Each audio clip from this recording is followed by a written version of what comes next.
Welcome to my channel the lady profit. ഇന്ന് read ചെയ്യുന്നത് നിങ്ങൾ എത്ര ഇഫേർട്ട് ഇട്ടിട്ടും അതിൻ്റെ ഒരു ഗുണം കിട്ടുന്നില്ല, നിങ്ങളെ മറ്റുള്ളവർ മനസ്സിലാക്കുന്നില്ല, ഇങ്ങനെയൊക്കെ തോന്നുന്നുണ്ടെങ്കിൽ അതിൻ്റെ കാരണം എന്താണെന്നുള്ളതാണ് നോക്കുന്നത്. അതായത് നിങ്ങൾ ഒരുപാട് കാര്യങ്ങൾ ചെയ്യുന്നുണ്ടാവും, നിങ്ങളെല്ലാവരെയും ഹെൽപ്പ് ചെയ്യുന്നുണ്ടാവും, നിങ്ങളുടെ വീട്ടിൽ തന്നെ നിങ്ങൾ പല കാര്യങ്ങളും ചെയ്യുന്നുണ്ടാവും, അല്ല ഫ്രണ്ട്സിൻ്റെ ഇടയിലായാലും നിങ്ങൾ പല കാര്യങ്ങളും ചെയ്യുന്നുണ്ടാവും. അല്ലെങ്കിൽ നിങ്ങൾക്കുള്ള ടാലൻറ്റ്, നിങ്ങൾ പല കാര്യങ്ങളും നിങ്ങൾക്ക് അത്രയും ടാലൻറ്റ് ഉണ്ടാവും, പക്ഷെ നിങ്ങൾ അത്ര പോലും ടാലൻറ്റ് ഇല്ലാത്ത ആൾക്കാർ മുന്നിട്ട് വരുന്നുണ്ടാവും. പക്ഷെ നിങ്ങൾ എന്ത് ചെയ്ത് കഴിഞ്ഞാലും അത് ആൾക്കാർ അതിൻ്റെ ഒരു വാല്യൂ മനസ്സിലാക്കുന്നില്ല, നിങ്ങളുടെ ഉള്ളിലെ ടാലൻറ്റ് മനസ്സിലാക്കുന്നില്ല, നിങ്ങളുടെ ക്രിയേറ്റിവിറ്റിയെ മനസ്സിലാക്കുന്നില്ല. അപ്പോൾ നിങ്ങളുടെ എനർജി എത്രത്തോളം നിങ്ങൾ കൊടുക്കുന്നുണ്ടോ അതിൻ്റെ ഒന്നും ഒരു റിസൾട്ട് നിങ്ങൾക്ക് കിട്ടുന്നില്ല എന്ന് തോന്നുന്നുണ്ടെങ്കിൽ അങ്ങനെയുള്ളവർക്ക് വേണ്ടിയിട്ടുള്ള റീഡിംഗ് ആണ്. അതെന്തുകൊണ്ടാണ് നിങ്ങളിടുന്ന ഇഫേർട്ടിൻ്റെ റിസൾട്ട് കിട്ടാത്തതെന്നുള്ളതാണ് ഇന്ന് റീഡ് ചെയ്യുന്നത്. അപ്പോൾ ഇതൊരു കളക്റ്റീവ് റീഡിംഗ് ആണ്, ടൈംലെസ് റീഡിംഗ് ആണ്. എപ്പോഴാണോ കാണുന്നത് അപ്പോൾ മുതൽ വാലിഡ് ആയിരിക്കും. കാണിച്ച് നോക്കാം.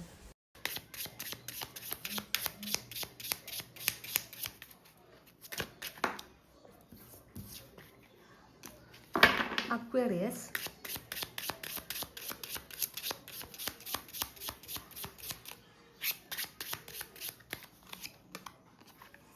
Mercury, Sagittarius, Solar Calm,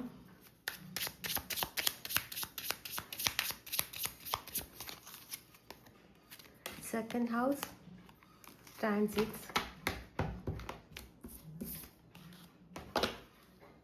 bottom of the deck 8th house ആണ് വന്നിട്ടുള്ളത്. Exhaustion, innocence,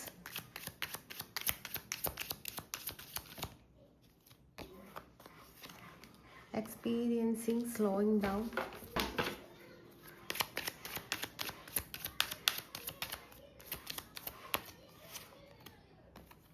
the burden, sharing. Bottom of the deck lovers ആണ് വന്നിട്ടുള്ളത്. ഇതൊക്കെയാണ് നിങ്ങൾക്ക് വന്നിരിക്കുന്ന കാർഡ്സ്. ഞാൻ 2 റോലായിട്ടാണ് കാർഡ് വെച്ചിട്ടുള്ളത്. ഈ മുകളിലത്തെ റോയിലെ കാർഡ് ഓരോന്നും എക്സ്പ്ലെയിൻ ചെയ്യേണ്ടതാണ്, പക്ഷേ താഴത്തെ കാർഡ് ഓരോന്നും എക്സ്പ്ലനേഷൻ അല്ല, താഴത്തെ കാർഡ് തമ്മിൽ കണക്ട് ചെയ്ത് വായിക്കുകയാണ് ചെയ്യുക. അപ്പോൾ ആദ്യം ഞാൻ മുകളിലത്തെ റോല് വെച്ച കാർഡ് ഓരോന്നും എക്സ്പ്ലെയിൻ ചെയ്യാം. ആദ്യം നിങ്ങൾക്ക് വന്നിരിക്കുന്ന കാർഡ് അക്വേറിയസ് എന്ന് പറയുന്ന കാർഡാണ്. ഈ ഒരു കാർഡ് കൊളാബറേഷനെയാണ് കാണിക്കുന്നത്. അതായത് നിങ്ങൾ എന്തെങ്കിലും ചെയ്യുന്ന ഒരു സമയത്ത്, നിങ്ങൾ എന്തെങ്കിലും കാര്യത്തിന് വേണ്ടിയിട്ട് ഇഫേർട്ട് ഇടുന്ന സമയത്ത് നിങ്ങളുടെ ഒരു എനർജി എന്ന് പറയുന്നത് ഭയങ്കര യൂണീക്ക് ആയിട്ടുള്ളൊരു എനർജിയാണ്. അതായത് അക്വേറിയസ് എന്ന് പറയുമ്പം ഡിഫറെൻ്റ് ആയിട്ടുള്ളൊരു എനർജിയാണ്. മറ്റുള്ളവരിൽ നിന്നും ചിന്തകളും പ്രവൃത്തിയും ഒക്കെ ഡിഫറെൻ്റ് ആയിരിക്കും നിങ്ങളുടേത്. ഒരു മാസ്സായിട്ടുള്ള ഒരു ഓഡിയൻസിൻ്റെ വഴി അല്ലാതെ എല്ലാവരും ചെയ്യുന്നതിൽ നിന്നും എല്ലാവരും ചെയ്യുന്ന പല കാര്യങ്ങളും ഉണ്ടാവും, ട്രെൻഡി ആയിട്ടുള്ള കാര്യങ്ങളുണ്ടാവും. പക്ഷെ നിങ്ങൾ അതിൽ നിന്നും മാറിയിട്ട് വ്യത്യസ്ത രീതിയിൽ ചിന്തിച്ച് അത് പ്രവർത്തിക്കുന്ന ആൾക്കാരായിരിക്കും നിങ്ങൾ. അതുകൊണ്ട് തന്നെ നിങ്ങൾ എന്താ ചെയ്യുന്നത്, നിങ്ങളുടെ ഐഡിയ എന്താണ്, ഇത് മറ്റൊരാൾക്ക് മനസ്സിലാക്കാൻ കുറച്ച് ബുദ്ധിമുട്ടായിരിക്കും. പക്ഷെ മനസ്സിലാക്കി കഴിഞ്ഞാൽ അവരതിനെ ബെസ്റ്റ് എന്ന് പറയും, കാരണം അത് ട്രെൻഡായിട്ട് മാറും. അങ്ങനെ ഒരു എനർജിയാണ് ഈ അക്വേറിയസിൻ്റെ എനർജി.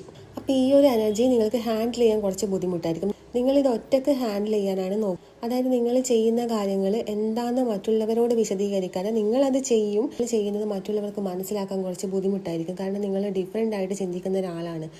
കോമൺ ആയിട്ട് എല്ലാവരും ചിന്തിക്കുന്നതിനേക്കാൾ അപ്പുറത്ത് പല കാര്യങ്ങളും നിങ്ങൾക്ക് കാണാനും കഴിയും, പല പുതിയ കാര്യങ്ങൾ നിങ്ങൾക്ക് ക്രിയേറ്റ് ചെയ്യാനും പറ്റും.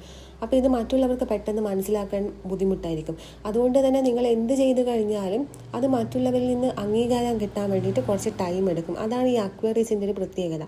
ഈ പ്രത്യേകത നിങ്ങളുടെ യുണീക്കായിട്ടുള്ള ഐഡൻറ്റിറ്റിയാണ് നിങ്ങളുടെ ഇഫേർട്ട് കാണാത്തത്. നിങ്ങൾ എന്ത് ഇഫേർട്ട് ഇട്ട് കഴിഞ്ഞാലും നിങ്ങളുടെ ഈ ഒരു പേഴ്സണാലിറ്റി, നിങ്ങളുടെ ചിന്ത, കാഴ്ചപ്പാട്, നിങ്ങൾക്ക് യുണീക്കായിട്ടുള്ള നിങ്ങളുടെ ഐഡൻറ്റിറ്റി, അതാണ് നിങ്ങൾക്ക് തടസ്സമായിട്ടുള്ളത്. പക്ഷെ അത് തടസ്സമല്ല. അക്വേറിയസ് കാണിക്കുന്നത് വെച്ചാൽ കൊളാബറേഷനാണ്. ഈ ഒരു കാര്യം നിങ്ങൾ എന്താണോ ചെയ്യുന്നത് അത് വിശദീകരിച്ച് മറ്റുള്ളവർക്ക് പറഞ്ഞു കൊടുത്ത് നിങ്ങൾ ചെയ്യുന്ന സമയത്ത് അവർക്കത് കണക്ട് ചെയ്യാൻ പറ്റും, അവരതിനെ ആക്സെപ്റ്റ് ചെയ്യുകയും ചെയ്യും. അത് പിന്നീട് ഒരു ട്രെൻഡായിട്ടോ അല്ലെങ്കിൽ അത് മറ്റുള്ളവർ എന്തെങ്കിലും ഒരു സ്വാധീനം, അത് മറ്റുള്ളവരിൽ എന്തെങ്കിലും സ്വാധീനം ചെലുത്തുന്ന കാര്യവുമായിട്ട് പിന്നീട് അങ്ങോട്ട് മാറും. അപ്പം നിങ്ങൾ ഈ ഒരു സമയത്ത് ചെയ്യേണ്ടതെന്ന് വെച്ചാൽ നിങ്ങൾ എന്തിനു വേണ്ടിയിട്ടാണോ പ്രവർത്തിക്കുന്നത് അതിൻ്റെ ആശയം പങ്കുവെക്കാൻ ശ്രമിക്കുക. ആശയം പങ്കുവെക്കാതെ നിങ്ങൾക്ക് മുന്നോട്ടേക്ക് പോകാൻ പറ്റില്ല. കാരണം നിങ്ങളുടെ യുണീക്കായിട്ടുള്ള ആ കാര്യം മറ്റുള്ളവർക്ക് മനസ്സിലാകാൻ കുറച്ച് ബുദ്ധിമുട്ടായിരിക്കും, ടൈം എടുക്കുകയും ചെയ്യും. അപ്പം അത് നല്ലൊരു കാര്യമാണ്, പക്ഷെ അത് നിങ്ങൾക്ക് ചെറിയ തടസ്സം ഉണ്ടാക്കുന്നുമുണ്ട്. സെക്കൻഡ് ഇവിടെ നിങ്ങൾക്ക് വന്നിരിക്കുന്ന കാർഡ് മെർക്കുറി എന്ന് പറയുന്ന കാർഡാണ്. അതായത് മെർക്കുറി എന്ന് പറയുന്ന സമയത്ത് മെസ്സേജസ് ആണ്, സംസാരമാണ്, കമ്മ്യൂണിക്കേഷനാണ്. നിങ്ങളുടെ തോട്ട്സ് കമ്മ്യൂണിക്കേഷനിലേക്ക് വരേണ്ട ഒരു സമയമാണ്. നിങ്ങൾ എത്രമാത്രം കമ്മ്യൂണിക്കേഷനിൽ ശ്രദ്ധിക്കുന്നോ, കമ്മ്യൂണിക്കേറ്റ് ചെയ്യുന്നോ, നിങ്ങളുടെ ആശയം മറ്റുള്ളവരിലേക്ക് കൊടുത്ത് വ്യക്തമാക്കാൻ പറ്റുന്നോ അത്രത്തോളം നിങ്ങളുടെ സക്സസ് ആണ്. കാരണം നിങ്ങളുടെ സക്സസ് കമ്മ്യൂണിക്കേഷനിലാണ് ഉള്ളത്. നിങ്ങളുടെ ഉള്ളിൽ ഒരുപാട് യുണീക്കായിട്ടുള്ള ആശയങ്ങൾ ഉണ്ടാവുന്നുണ്ട്. അക്വേറിയസിൽ ഞാൻ പറഞ്ഞു, പക്ഷെ അത് കമ്മ്യൂണിക്കേറ്റ് ചെയ്ത് മറ്റുള്ളവർക്ക് മനസ്സിലാക്കാൻ പറ്റുന്നില്ല. ആശയമായിട്ട് നിൽക്കുന്നത്, പക്ഷെ നിങ്ങൾ പ്രവർത്തിക്കുന്നുണ്ടെങ്കിലും അത് മറ്റുള്ളവർക്ക് മനസ്സിലാക്കാൻ പറ്റണമെന്നില്ല. അതുകൊണ്ടാണ് ഇവിടെ കമ്മ്യൂണിക്കേഷൻ നിങ്ങൾക്ക് ഇമ്പോർട്ടൻ്റ് ആയിട്ട് വന്നിട്ടുള്ളത്. അതുകൊണ്ടാണ് സെക്കൻഡ് കാർഡ് തന്നെ മെർക്കുറി വന്നിട്ടുള്ളത്. കാരണം കമ്മ്യൂണിക്കേഷനിലൂടെ മാത്രമേ നിങ്ങൾക്ക് ഒരു ഓപ്പണിങ് കിട്ടൂ. നിങ്ങൾ എത്രത്തോളം കമ്മ്യൂണിക്കേറ്റ് ചെയ്യാതെ നിങ്ങൾ മടിച്ച് നിൽക്കുന്നോ, ആ ഒരു നിങ്ങളുടെ കംഫർട്ട് സോണിൽ തന്നെ നിങ്ങൾ നിൽക്കുന്നു, അത്രത്തോളം നിങ്ങൾക്ക് നിങ്ങൾ ഇടുന്ന ഇഫേർട്ടിന് റിസൾട്ട് ഉണ്ടാവില്ല. നിങ്ങൾ ഇടുന്ന ഇഫേർട്ടിന് റിസൾട്ട് ഉണ്ടാവണമെന്നുണ്ടെങ്കിൽ നിങ്ങളുടെ കമ്മ്യൂണിക്കേഷൻ ഓപ്പൺ ആവണം. നിങ്ങൾക്കുള്ളിൽ നല്ലൊരു കമ്മ്യൂണിക്കേറ്റർ ഉണ്ടാവുന്നുണ്ട്. ഞാൻ റീഡിങ് ചെയ്യുന്ന സമയത്ത് എപ്പോഴും ഈ ഒരു കമ്മ്യൂണിക്കേഷൻ്റെ വരാറുണ്ട്. എനിക്ക് തോന്നുന്നു എൻ്റെ റീഡിങ് കാണുന്നവർ തന്നെയാണ് റിപ്പീറ്റായിട്ട് കാണുന്നത്. അതുകൊണ്ടായിരിക്കാം നിങ്ങളുടെ എനർജി ഇവിടെ എപ്പോഴും കമ്മ്യൂണിക്കേഷൻ വരാറുണ്ട്. നിങ്ങൾ മനസ്സിലാക്കേണ്ട കാര്യം, നിങ്ങൾക്ക് കമ്മ്യൂണിക്കേറ്റ് ചെയ്യാൻ വേണ്ടി എത്രമാത്രം ബുദ്ധിമുട്ടുണ്ടാവുന്നുണ്ടോ അത്രത്തോളം നിങ്ങളുടെ ഗ്രോത്തിന് അത് തടസ്സമാണ്. എപ്പോഴാണോ നിങ്ങൾ ആ ഒരു കമ്മ്യൂണിക്കേഷൻ്റെ ഭാഗം ഓപ്പൺ ആക്കുന്നത് അപ്പോൾ മുതൽ നിങ്ങളുടെ ഗ്രോത്താണ്. അപ്പം മസ്റ്റായിട്ടും നിങ്ങൾ ശ്രദ്ധിക്കേണ്ടതായിട്ടുള്ളൊരു കാര്യം അതാണ്. നിങ്ങൾക്കുള്ളിലെ ആ യുണീക്ക് പേഴ്സണാലിറ്റി, നിങ്ങൾക്കുള്ളിൽ നിന്ന് വരുന്ന ആ യുണീക്കായിട്ടുള്ള കാര്യങ്ങൾ പുറം ലോകത്ത് കാണണം. പുറം ലോകത്തു നിന്ന് ഒരു അപ്രീസിയേഷൻ നിങ്ങൾക്ക് കിട്ടണമെന്നുണ്ടെങ്കിൽ നിങ്ങളുടെ കമ്മ്യൂണിക്കേഷൻ ഓപ്പൺ ആവാതെ അത് നടക്കില്ല. അതുകൊണ്ട് ഏറ്റവും ബെറ്ററായിട്ട് നിങ്ങൾ കമ്മ്യൂണിക്കേറ്റ് ചെയ്യുക, ആശയങ്ങൾ മറ്റുള്ളവരിലേക്ക് കൊടുക്കാൻ ശ്രമിക്കുക. തേർഡ് കാർഡ് നിങ്ങൾക്ക് വന്നിരിക്കുന്ന സാജിറ്റേറിയസ് എന്ന് പറയുന്ന കാർഡാണ്. അതുപോലെ സോളാർ കാം എന്ന് പറയുന്നൊരു കാർഡും കൂടി വന്നിട്ടുണ്ട്. ഈ ഒരു കാര്യം കാണിക്കുന്നത് നിങ്ങളുടെ ഹയർ വിസ്ഡാണ്. അതായത് നിങ്ങൾക്കുള്ളിൽ നിങ്ങൾ പോലും മനസ്സിലാക്കാതെ, നിങ്ങൾക്ക് മനസ്സിലായിട്ടുണ്ടാവും നിങ്ങൾക്കുള്ളിൽ അത്രയും ഒരു പവർഫുള്ളായിട്ടുള്ള എനർജി ഉണ്ട് എന്നുള്ളത്. പക്ഷെ നിങ്ങളത് മനസ്സിലാക്കുന്നതിനേക്കാൾ എത്രയോ മുകളിലാണ് ആ ഒരു എനർജീൻ്റെ ഒരു ഡെപ്ത്. പക്ഷെ അത് നിങ്ങൾക്ക് മനസ്സിലാവുന്നില്ല. അതാണ് ഇവിടെ സാജിറ്റേറിയസ്, അതായത് എക്സ്പാൻഡ് ചെയ്യാനാണ് പറയുന്നത്. നിങ്ങൾ എത്രത്തോളം എക്സ്പാൻഡ് ചെയ്യുന്നോ അത്രത്തോളം നിങ്ങളുടെ സക്സസ് ആണ്. നിങ്ങൾക്ക് എക്സ്പാൻഡ് ചെയ്യുന്നില്ല, നിങ്ങൾ ഒരു ചട്ടക്കൂടിനുള്ളിൽ ഇങ്ങനെ ഇരുന്നിട്ടാണ് കാണിക്കുന്നത്. അതുകൊണ്ടാണ് നിങ്ങളുടെ ഇഫേർട്ടിന് ഒരു വാല്യൂ പുറത്തുനിന്ന് കിട്ടാത്തത്, ആളുകളിൽ നിന്ന് നിങ്ങൾക്ക് കിട്ടാത്തത്. ഇവിടെ സാജിറ്റേറിയസ് എന്ന് പറയുമ്പോൾ സാജിറ്റേറിയസിൻ്റെ അധിപം വരുന്നത് വ്യാഴാണ്, ഗുരു ബൃഹസ്പതിയാണ്. അപ്പം അങ്ങനെ വരുമ്പോൾ നിങ്ങൾക്കുള്ളിലെ ആ ഒരു സ്പിരിച്വൽ എനർജീനെയാണ് കാണിക്കുന്നത്. ആ സ്പിരിച്വൽ എനർജി, അതായത് അഗ്നി രാശിയാണ് സാജിറ്റേറിയസ്. ഈ അഗ്നി നിങ്ങൾക്കുള്ളിൽ അത്രയും ഒരു ഉണർവുള്ള അഗ്നിയുണ്ട്. ആ അഗ്നിയുടെ ഉണർവ് ഇത്രയും കാലം നിങ്ങൾക്കുള്ളിൽ നിന്ന് വന്നിട്ടില്ല. അത് വരണമെങ്കിൽ നിങ്ങൾ കമ്മ്യൂണിക്കേഷൻ ഓപ്പൺ ആക്കുന്ന സമയത്താണ് നിങ്ങളുടെ ഉള്ളിലെ ആ സാജിറ്റേറിയസ് എനർജി പുറത്തോട്ടേക്ക് വരും. അത് നിങ്ങൾ ശ്രദ്ധിക്കേണ്ട കാര്യമാണ്. കാരണം എപ്പോഴും ഇത് വരുന്നുണ്ട്, ഈ ഒരു കമ്മ്യൂണിക്കേഷൻ്റെ ഭാഗം വരുന്നുണ്ട്. അപ്പോൾ അത് നിങ്ങൾ മസ്റ്റായിട്ടും ഒന്ന് ശ്രദ്ധിക്കണം. ഇപ്പോഴും അതിൽ ബ്ലോക്കായിട്ടാണ് വരുന്നത്. അപ്പോൾ ഇവിടെ സാജിറ്റേറിയസ് കാണിക്കുന്നത് തന്നെ നിങ്ങളുടെ ഉള്ളിലെ ആ ഒരു ഇന്നർ ഫയറിൻ്റെ, നിങ്ങൾക്കുള്ളിൽ ഇനിയും അവേക്കണിങ് ആവാത്ത ഒരു അത്രയും ഡെപ്തുള്ള ഒരു ഫയർ എനർജി ഉണ്ട്. അതാണെങ്കിൽ ഒരു സ്പിരിച്വൽ എനർജിയാണ്. കാരണം വ്യാഴം സ്പിരിച്വാലിറ്റീനെ കാണിക്കുന്നത്, സ്പിരിച്വൽ എനർജിയാണുള്ളത്. ആ സ്പിരിച്വൽ എനർജി നിങ്ങൾക്കുള്ളിൽ നിന്ന് പുറത്തോട്ടേക്ക് വരണം. ഇത് പുറത്തോട്ടേക്ക് വന്നു കഴിഞ്ഞാൽ മാത്രമാണ് നിങ്ങൾക്കുള്ളിലെ ആ യുണീക്കായിട്ടുള്ള ആശയങ്ങളും അല്ലെങ്കിൽ പുതിയ കാര്യങ്ങളും ഒക്കെ പുറത്തോട്ടേക്ക് കൊടുക്കുന്ന സമയത്ത്, പുറത്തോട്ടേക്ക് നിങ്ങൾ അതിന് വേണ്ടിയിട്ടുള്ള ആക്ഷൻ എടുക്കുന്ന സമയത്ത് അത് ആളുകൾ ശ്രദ്ധിക്കും. മറ്റുള്ളവരിൽ നിന്ന് അപ്രീസിയേഷൻ കിട്ടും. അതല്ലാതെ അത് കിട്ടില്ല. പിന്നെ നിങ്ങൾക്ക് സെക്കൻഡ് ഹൗസ് എന്ന് പറയുന്ന കാർഡാണ്, റിസോഴ്സസ് ആണ്. അതായത് ഈ ജ്യോതിഷത്തിലൊക്കെ സെക്കൻഡ് ഹൗസ് നമ്മുടെ സാമ്പത്തിക അവസ്ഥ തന്നെയാണ് കാണിക്കുക. നമ്മുടെ സാമ്പത്തിക ഉയർച്ചയെ കാണിക്കുന്ന ഭാവമാണ് രണ്ടാം ഭാവം. അതാണ് ഇവിടെ സെക്കൻഡ് ഹൗസ് കാണിക്കുന്നത്. അത് കാണിക്കുന്നത് ആ സെക്കൻഡ് ഹൗസ് നിങ്ങൾക്ക് ഓക്കെ അല്ല. അതായത് നിങ്ങൾക്കൊരു അടിത്തറ ഉണ്ടാവുന്നില്ല. അങ്ങനെ വരുമ്പോൾ നിങ്ങളുടെ വാല്യൂവിനെ നിങ്ങൾ ക്വസ്റ്റ്യൻ ചെയ്യും, നിങ്ങളുടെ ഐഡൻറ്റിറ്റിയെ നിങ്ങൾ ക്വസ്റ്റ്യൻ ചെയ്യും. എനിക്കെന്താണ് വാല്യൂ എന്നുള്ളൊരു ക്വസ്റ്റ്യൻ നിങ്ങളിൽ നിന്ന് വരും. നിങ്ങളുടെ ആ വാല്യൂ എത്ര നിങ്ങൾ ചെയ്തിട്ടും നിങ്ങൾക്ക് മുന്നിലുള്ള നിങ്ങൾ ചെയ്യുന്ന കാര്യങ്ങളൊക്കെ ഭയങ്കര നല്ലൊരു കാര്യങ്ങളായിരിക്കും, പക്ഷെ അതൊന്നും വേണ്ട വിധത്തിൽ കാണപ്പെടുന്നില്ല പുറത്ത്. അപ്പോൾ നിങ്ങൾ തന്നെ, ഞാൻ ഇത്രയും ചെയ്തിട്ടും എനിക്കെന്താ വാല്യൂ എന്നുള്ളൊരു ചോദ്യം വരുന്നത് ഈ സെക്കൻഡ് ഹൗസ് കുറച്ച് ബലം കുറവാണ്. ഈ ബലം കുറവുള്ളത് കൊണ്ടാണ് നിങ്ങൾക്കുള്ളിൽ എനിക്കെന്താ വാല്യൂ എന്നുള്ള ആ ഒരു ചോദ്യം വരുന്നത്. അപ്പോൾ അതും നിങ്ങൾ ശ്രദ്ധിക്കണം. നിങ്ങൾക്ക് സാമ്പത്തിക അടിത്തറ ഉണ്ടാക്കാൻ വേണ്ടിയിട്ടുള്ള കാര്യങ്ങൾ ചെയ്യണം. അത് ചെയ്യുന്ന സമയത്ത് ആ ഒരു എനിക്കെന്താ വാല്യൂ എന്നുള്ള ആ ഒരു ചോദ്യം നിങ്ങളിൽ നിന്ന് മാറും. നിങ്ങളത് ചോദിക്കുന്നുണ്ടാവും, ഞാൻ ഇത്രയും ചെയ്തിട്ട് എനിക്ക് എന്ത് വാല്യൂ ആണ് കിട്ടുന്നത് എന്നുള്ളത്. നിങ്ങൾ ഒരുപാട് പേർക്ക് സഹായം ചെയ്യുന്നുണ്ടാവും, പലതും നിങ്ങൾ ചെയ്യുന്നുണ്ടാകും, പക്ഷേ എനിക്കെന്താ വാല്യൂ അവിടെ ഉള്ളതെന്നുള്ള ആ ഒരു ചോദ്യം റിപ്പീറ്റായിട്ട് നിങ്ങളുടെ മനസ്സിലിങ്ങനെ വന്നുകൊണ്ടേയിരിക്കും. അപ്പോൾ അതിന് കാരണം നിങ്ങളുടെ ഈ രണ്ടാം ഭാവം കുറച്ച് സ്ട്രോങ് അല്ല, അതുകൊണ്ടാണ് അതങ്ങനെ വരുന്നത്. പിന്നെ നിങ്ങൾക്ക് വന്നിരിക്കുന്ന കാർഡ് ട്രാൻസിറ്റ്സ് എന്ന് പറയുന്ന കാർഡാണ്. ക്ലൈമാറ്റിനെ കാണിക്കുന്നതാണ്. ക്ലൈമാറ്റ് എന്ന് പറയുമ്പോൾ പുറത്തെ കാലാവസ്ഥയല്ല, നിങ്ങളുടെ ഉള്ളിലെ ക്ലൈമാറ്റിനെ കാണിക്കുന്നതാണ്. അതായത് ഇപ്പം നിങ്ങളുടെ ഉള്ളിൽ ഒരുപാട് മാറ്റങ്ങൾ നടക്കുന്നുണ്ട്. നമ്മളിപ്പോൾ പുറത്ത് നമ്മുടെ കാലങ്ങൾ, ഓരോ ക്ലൈമാറ്റിലും ഈ ഒരു പ്രകൃതിയിൽ മാറ്റങ്ങൾ സംഭവിക്കുന്നുണ്ടല്ലേ, അതുപോലെ നമ്മുടെ ഉള്ളിലും ഈ മാറ്റങ്ങൾ ക്ലൈമാറ്റ് ഉണ്ടാവും. ആ ക്ലൈമാറ്റ് ചേഞ്ച് ആവുന്ന സമയത്ത് നമ്മുടെ ഉള്ളിലും വലിയ വലിയ മാറ്റങ്ങൾ ഉണ്ടാവും. ചിലർക്ക് ആ ഒരു മാറ്റം ഈ പ്രകൃതിയിൽ നടക്കുന്ന മാറ്റം പോലെ തന്നെ ചില ആൾക്കാർക്ക് ലൂപ്പ് പോലെ വന്നുകൊണ്ടേയിരിക്കും, സെയിം അവിടെ നിന്ന് മാറാതെ ഒരു ഇത്.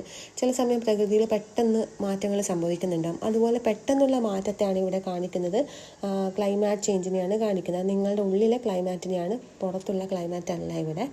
അപ്പം നിങ്ങൾക്കുള്ളിൽ മാറ്റത്തെയാണ് ഇവിടെ കാണിക്കുന്നത്. പക്ഷെ ആ മാറ്റം ടെമ്പററി ആണ്. അതായത് നിങ്ങളിപ്പം വലിയൊരു ഷിഫ്റ്റിലൂടെ കടന്നു പോകുന്നുണ്ട്, പക്ഷേ ഈ ഒരു സമയത്ത് നിങ്ങൾ ഒറ്റപ്പെട്ടിട്ടുണ്ടാകും, അല്ലെങ്കിൽ നിങ്ങൾക്കൊന്നും ശരിയാവുന്നില്ല എന്ന് തോന്നലുണ്ടാകും. പക്ഷേ ഇത് ടെമ്പററി ആണ് എന്നുള്ളതാണ് ഈ ക്ലൈമാറ്റ് കാണിക്കുന്നത്. അത് ടെമ്പററി ആയതുകൊണ്ട് നിങ്ങൾ അതിലധികം ബോധേഡ് ആവേണ്ട ആവശ്യമില്ല. കാരണം ഒരിക്കലും പെർമനൻ്റ് ആയിട്ടുള്ളൊരു മാറ്റം പോസിബിൾ അല്ല. അതെപ്പോഴും മാറിക്കൊണ്ടേയിരിക്കും. അത് പ്രപഞ്ച നിയമമാണ്. മാറ്റങ്ങൾ എപ്പോഴും വന്നുകൊണ്ടേയിരിക്കും. അതുകൊണ്ട് ഈ സമയത്ത് നിങ്ങൾക്ക് എന്തെങ്കിലും ബുദ്ധിമുട്ടുള്ള കാര്യങ്ങളുണ്ടെങ്കിൽ അതിൽ സ്റ്റക്ക് ആകാതെ മുന്നോട്ടുള്ള കാര്യത്തിലോട്ടേക്ക് ചിന്തിക്കുക. കാരണം കാലാവസ്ഥ എന്ന് പറയുന്ന കാർഡ് ഈ ഒരു കാര്യമാണ് കാണിക്കുന്നത്. പിന്നെ ഇവിടെ ബോട്ടം ഓഫ് ദ ഡെക്ക് നിങ്ങൾക്ക് 8th ഹൗസ് ആണ് വന്നിരിക്കുന്നത്. 8th ഹൗസ് എന്ന് പറയുന്നത് മിസ്റ്ററിയാണ്. അതായത് നമ്മുടെ ജാതകത്തിൽ 8th ഹൗസ് എന്ന് പറയുമ്പം അത് ജ്യോതിഷന്മാർ പോലും ഒരു മാറ്റി നിർത്തുന്ന ഒരു ഭാഗമാണ് 8th ഹൗസ്. കാരണം അവിടെയാണ് ജനന മരണങ്ങൾ, അമൂല്യമായിട്ടുള്ള നിധികൾ, സ്പിരിച്വൽ അവേക്കണിങ്, ഇതൊക്കെ സംഭവിക്കുന്നത് ഈ 8th ഹൗസിലാണ്. അവിടെ കംപ്ലീറ്റ് മിസ്റ്ററിയാണ്. അവിടെ നമുക്ക് എന്താ സംഭവിക്കുന്നത് ഒന്നും മനസ്സിലാവില്ല. നമ്മൾ നമ്മുടെ ലൈഫിൻ്റെ ഏറ്റവും വലിയൊരു ടേണിംഗ് പോയിന്റിൽ എത്തുന്ന സമയത്താണ് ഈ 8th ഹൗസിൽ എത്തുക. 8th ഹൗസിനെ മറികടന്ന് കഴിഞ്ഞാൽ നമ്മൾ നമ്മുടെ ഡെസ്റ്റിനിയിലെത്തും. പക്ഷേ ആ 8th ഹൗസിനെ മറികടക്കുക എന്ന് പറയുന്നത് അത്രയും ബുദ്ധിമുട്ടേറിയ കാര്യമാണ്.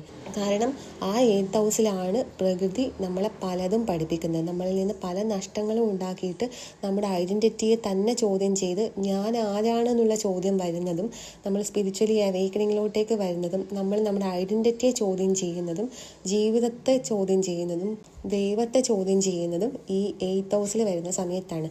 അതുകൊണ്ടാണ് ഇവിടെ bottom of the deck 8th house വന്നിട്ടുള്ളത്. അതായത് നിങ്ങൾ നിങ്ങളുടെ ഏറ്റവും വലിയൊരു ടേണിംഗ് പോയിന്റിലാണ് ഇപ്പോൾ ഉള്ളത്. ഈ ഒരു പോയിന്റ് നിങ്ങൾ കടന്നു കഴിഞ്ഞാൽ മാത്രമാണ് നിങ്ങൾക്ക് നോർത്ത് നോഡിലേക്ക് എത്താൻ പറ്റുന്നത്. ഇതിന് താഴെയായിട്ട് നോർത്ത് നോഡ് എന്ന് പറയുന്ന കാർഡ് വന്നിട്ടുണ്ട്. പക്ഷേ എനിക്കത് വീഡിയോയിലും കാണിക്കാൻ പറ്റിയില്ല, ഫോട്ടോയിലും കാണിക്കാൻ പറ്റിയിട്ടില്ല. അപ്പം നിങ്ങൾ ഇവിടെ മനസ്സിലാക്കേണ്ട കാര്യം, ഈ ഒരു സമയത്ത് ഏറ്റവും വലിയൊരു ടേണിംഗ് പോയിന്റിലാണ് എന്നുള്ളതാണ് ശ്രദ്ധിക്കേണ്ടത്. അവിടുന്ന് നിങ്ങൾക്ക് ഈ കടന്ന് കിട്ടണമെങ്കിൽ നിങ്ങളുടെ കമ്മ്യൂണിക്കേഷൻ ഓപ്പൺ ആവണം. കമ്മ്യൂണിക്കേഷനിലൂടെ മാത്രമേ നിങ്ങൾക്ക് ഓപ്പൺ ആകൂ. കാരണം അവിടെയാണ് നിങ്ങൾക്ക് ബ്ലോക്ക് ഉള്ളത്. അത് നിങ്ങൾ പ്രത്യേകം ശ്രദ്ധിക്കേണ്ട കാര്യമാണ്. ഞാൻ റിപ്പീറ്റായിട്ട് പറയുന്നുണ്ട്. അത് എപ്പോഴും റീഡിങ്ങിൽ വരുന്നത് കൊണ്ടാണ് റിപ്പീറ്റായിട്ട് പറയേണ്ട അവസ്ഥ. കാരണം ഇവിടെ കംപ്ലീറ്റ് ആ ഒരു എനർജിയാണ് വന്നിട്ടുള്ളത്. ഇനി താഴത്തെ റോലെ കാർഡ്സാണ് നോക്കുന്നത്. Exhaustion, innocence, experiencing, slowing down, burden, sharing, bottom of the deck, lovers. അപ്പോൾ ഈ കാർഡ്സ് കാണിക്കുന്നത് ഇത് ഒരുമിച്ചാണ് വായിക്കുന്നത്. അപ്പോൾ ഈ കാർഡ്സ് കാണിക്കുന്നത് നിങ്ങൾ നിങ്ങളുടെ ലൈഫിൽ ഒന്ന് സ്ലോ ആകുക. എല്ലാം നിങ്ങൾക്ക് സ്പീഡായിട്ട് ചെയ്യണം എന്ന് തോന്നുന്നുണ്ടെങ്കിൽ ജസ്റ്റ് ഒന്ന് സ്ലോ ആവുക. കാരണം സ്ലോ ആയിട്ട് ചെയ്യുമ്പോൾ മാത്രമേ നിങ്ങൾ ചെയ്യുന്ന കാര്യം ശരിയാണോ തെറ്റാണോ എന്നുള്ള ആ ഒരു ക്ലാരിറ്റി നിങ്ങൾക്ക് കിട്ടും. നിങ്ങൾ ഫാസ്റ്റായിട്ട് ചെയ്യുന്ന സമയത്ത് അവിടെ നിങ്ങൾക്ക് ശരിയും തെറ്റും ചിന്തിക്കാനുള്ള സമയമില്ല. നിങ്ങൾക്കത് ഒരു ഒബ്സർവർ എന്നുള്ള രീതിയിൽ നിങ്ങൾക്കത് നോക്കിക്കാണാൻ പറ്റില്ല. നിങ്ങളിവിടെ ഒബ്സർവർ എന്ന് പറയുന്ന ഒരു റോളിലാണ് വരേണ്ടത്. ആ റോളിൽ വരുന്ന സമയത്ത് മാത്രമേ നിങ്ങൾക്ക് അവിടെ ശരിയും തെറ്റും മനസ്സിലാക്കാൻ പറ്റൂ. ശരിയും തെറ്റും ഇല്ല എന്ന് പറയുന്നുണ്ടെങ്കിൽ നമ്മൾ എടുക്കുന്ന ആക്ഷനെ ബേസ് ചെയ്തിട്ട് നമുക്കത് പ്രാരാബ്ധ കർമ്മയൊക്കെ ക്രിയേറ്റ് ആകും. അതുകൊണ്ട് നിങ്ങൾ ചെയ്യുന്ന ഓരോ ആക്ഷനും അത്രയും ഇമ്പോർട്ടൻ്റ് ആണ്.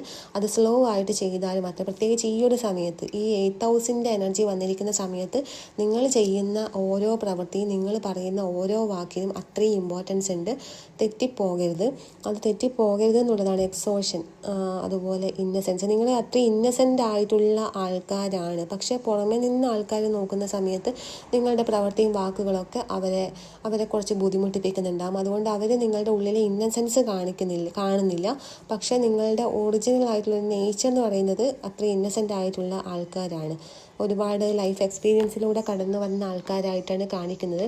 ഇവിടെ നിങ്ങൾ ശ്രദ്ധിക്കേണ്ട കാര്യം, നിങ്ങൾക്ക് ഷെയറിങ് ഷെയറിങ് പിന്നെയും വന്നിട്ടുണ്ട്. ഈ ഷെയറിങ് എന്ന് പറയുന്ന കാർഡ് അതുപോലെ ഫസ്റ്റ് കാർഡ് വായിക്കുന്ന സമയത്ത് അക്വേറിയസ് കൊളാബറേറ്റ് ആണ് എന്നുള്ളത് ഞാൻ പറഞ്ഞിട്ടുണ്ട്. പിന്നെ lovers card bottom of the deck വന്നിട്ടുണ്ട്.